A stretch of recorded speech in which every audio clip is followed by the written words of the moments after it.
All right, we're in Easthampton, Massachusetts, and thanks for coming here.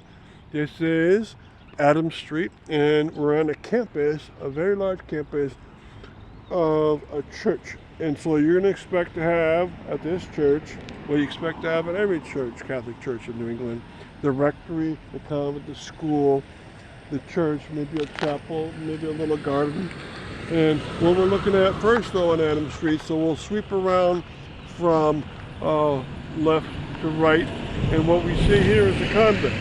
And it was at first a home for a family, and then when the school started up in 1909, the convent was bought too.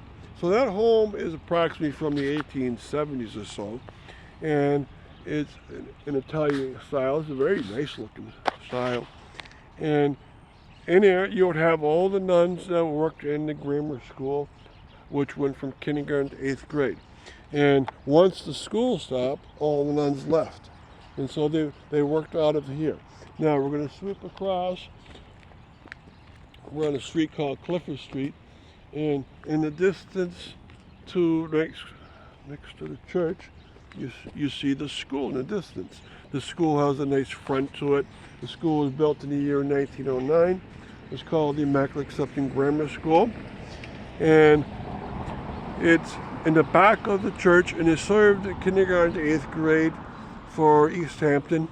It was made for all the ethnic groups, because by then you had all ethnic groups needing the church, the school to go to. And so it served the Irish, the French Canadians, and the Polish groups. And then when the Polish church started up, they started their own school up too, which is even larger than this one. And we'll see that on another stop. So the last stop on this side of the Immaculate Conception Church campus is the church itself.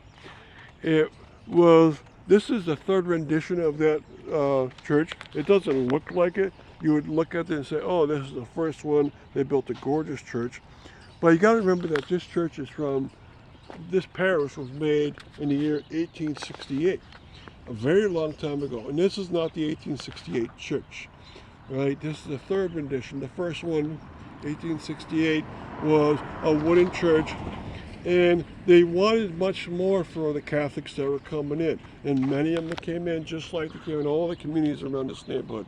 Now look at the beautiful style. It's a Gothic church, but it has many spires on it, and it has a crucifix front and back on the nave.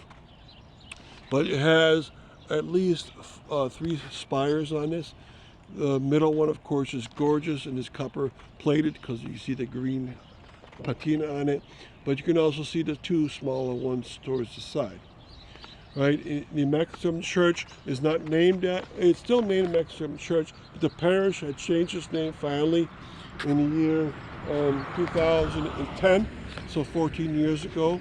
It changed to Our Lady of the Valley Parish, but the church still remains the Immaculate Conception Church.